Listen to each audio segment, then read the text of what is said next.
코린 여러분들 반갑습니다. 이번에 비트코인에 굉장히 큰 폭락이 나와줬죠. 폭락이 나오고 나서 이제부터 시즌 종료 아닌가요?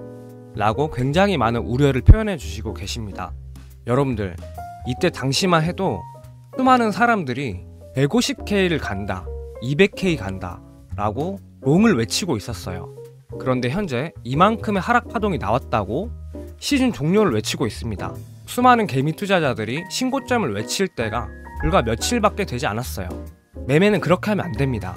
수많은 개미 투자자들이 손해를 보는 이유가 고점에서는 상방을 보고 매수를 하고 저점에서는 시즌 종료를 우려해서 손절을 칩니다. 오늘 영상에서는 비트코인의 시즌 종료 가능성이 낮은 8가지 이유에 대해서 상세하게 설명을 해드리겠습니다. 영상을 시청하시다가 궁금한 내용이나 분석이 필요한 알트코인들을 댓글에 남겨주시면 제가 다음 영상에서 다뤄보도록 하겠습니다. 또한 영상이 도움되신다면 구독과 좋아요, 응원의 댓글 많이 부탁드리고요.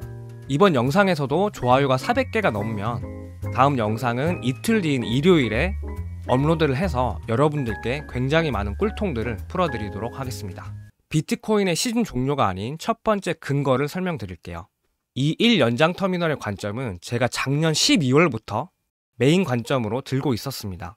제가 유튜브를 작년 12월 달에 시작을 했는데 지금 보면 조금 민망하지만 그때 영상을 잠깐 시청하고 올게요. 저는 중장기 시나리오를 이렇게 고점을 뚫는 1연장 터미널로 보고 있습니다. 현재 2파가 진행 중에 있고 2파가 끝나면 1파의 고점을 뚫는 3, 4, 5파가 나올 거라는 관점을 갖고 있습니다. 5파의 마무리와 함께 비트코인의 모든 상승이 끝나고 그 이후로 크게 하락을 할 거라고 예상을 하고 있습니다. 이때 당시에 올라오는 파동이 조정파이기 때문에 어떤 파동은 조정파로 마무리가 될 수가 없습니다. 그래서 이 조정파를 1파로 하는 1연장 터미널이 형성될 가능성이 높다라고 계속 강조를 해드렸어요.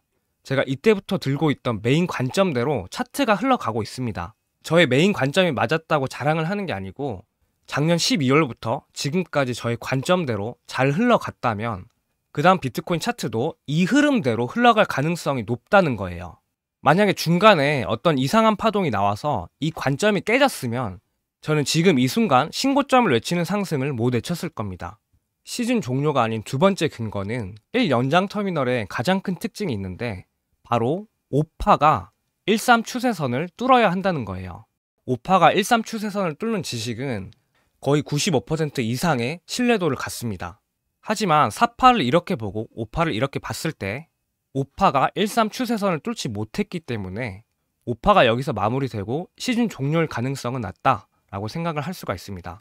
시즌 종료가 아닌 세 번째 근거는 바로 1연장 터미널의 피보나치 비율에 있습니다. 1연장 터미널에서 1파에 대한 3파의 피보나치 비율은 38.2%에서 61.8% 사이에 보통 형성을 해요.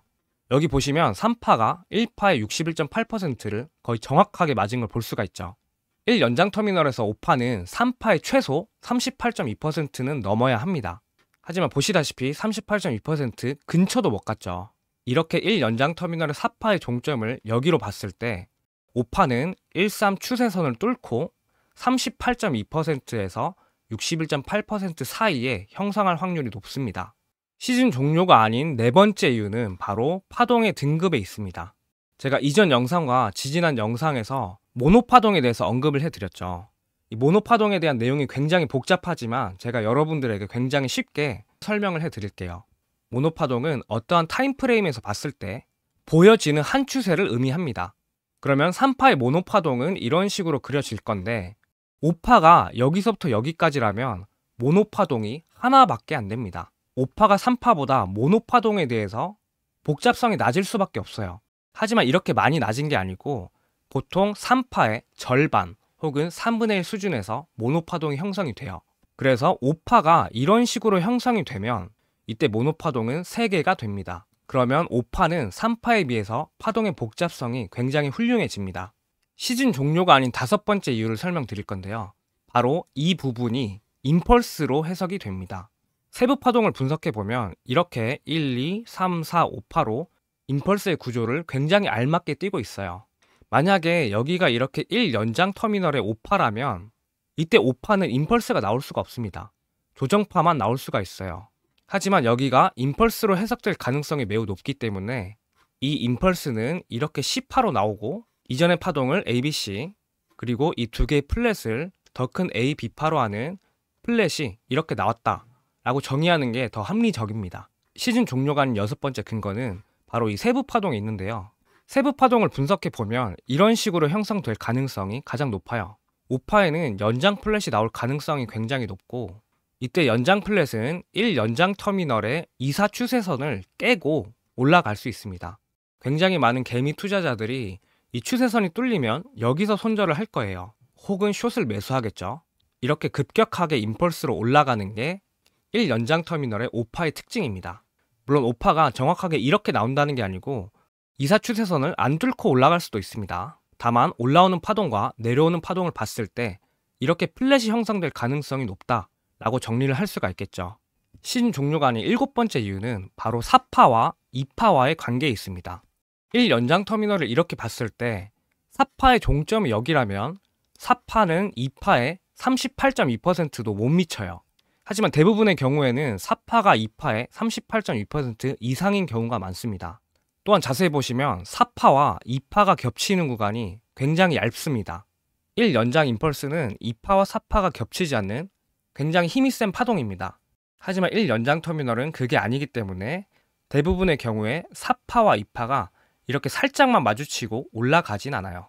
또한 피보나치 비율로 봤을 때도 4파의 종점이 여기여야지 2파와의 피보나치 비율이 굉장히 이쁩니다. 시즌 종료가 아닌 8번째 이유는 바로 내려오는 파동이 해석되지 않는다는 점이에요. 제가 지난 영상에서 내려오는 파동은 너무 급격한 파동이기 때문에 정확하게 파동상 해석하기가 힘들다라고 설명을 드렸어요. 하지만 저희가 이 파동을 정확하게 분석은 못하지만 확률적으로 임펄스일 가능성이 높은지 조정파일 가능성이 높은지 판단은 할 수가 있습니다. 첫 파동이 무조건 임펄스여야지 시즌 종료로 급락을 할 수가 있어요. 이 파동을 보시면 여기가 가장 긴 파동이기 때문에 5파로 해석이 됩니다. 그 다음 4파는 이렇게 혹은 이렇게 해석이 될 거예요. 그리고 3파는 여기, 2파는 여기, 1파는 이렇게 될 겁니다. 파동이 이렇게 형성이 되면 2파와 4파가 겹쳐버리기 때문에 임펄스가 형성이 안 돼요. 또한 지난 영상에서 이렇게 미달 파동을 보신 분들이 많다고 제가 설명을 해드렸었는데 이렇게 미달형 5파가 만들어질 가능성이 굉장히 낮지만 만약에 만들어진다면 오히려 더 좋습니다. 미달형 5파는 상승 방향으로 힘이 너무 세서 5파가 짧게 나오는 파동이기 때문에 시작점까지 급속도로 되돌리는 게 특징이에요. 그러면 시즌 종료와도 관련이 없겠죠. 영상 초반에 시즌 종료가 아닌 근거 8가지를 설명해 드린다고 했었는데 한 가지를 더 추가해서 설명을 드릴게요. 코인 시장에서 비트코인이 1연장 터미널로 나올 때 알트코인들은 이 마지막 부분에서 펌핑을 시킵니다. 그 이유가 비트코인 파동의 마지막 부분에 알트코인 펌핑을 줌으로써 세력이 개미들에게 물량을 넘기고 하락을 시킬 수가 있어요.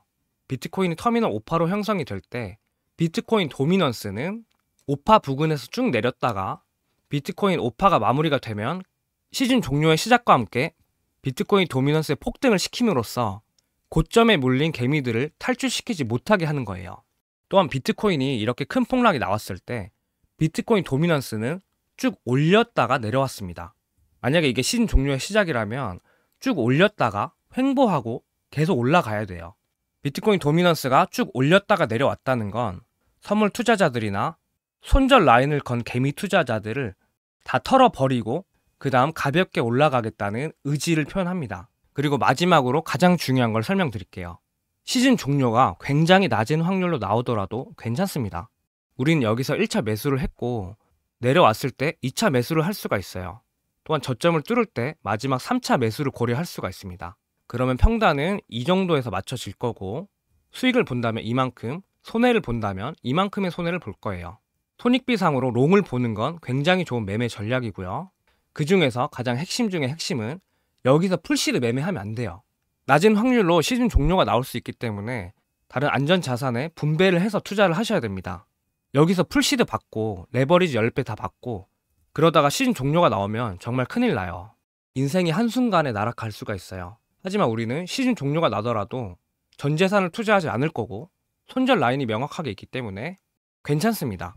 지금이 만약 시즌 종료라면 최소 50K까지는 빠질 거예요. 그때 되면 굉장히 많은 알트코인들이 사라질 거고 남은 알트코인들은 아주 저렴한 가격이 될 겁니다. 우리가 여기서 풀시드 매매를 하지 않고 어느 정도의 현금화나 다른 안전 자산을 갖고 있다면 시즌 종료가 나서 손절을 시켜도 괜찮아요. 몇 년 뒤에 더 좋은 기회로 더 큰 수익을 기대하고 매매를 할 수가 있습니다. 비트코인의 단기 관점과 매매 전략 그리고 알트코인에 대한 분석 영상은 다음 영상에서 다뤄보도록 하겠습니다. 단기적인 관점은 이렇게 플랫 혹은 터미널이 진행될 확률이 높다. 이 두 가지로 정리할 수가 있고 내려올 때마다 저는 분할 매수를 할 예정입니다. 그러면 저희는 텔레그램과 다음 영상에서 뵙겠습니다. 감사합니다.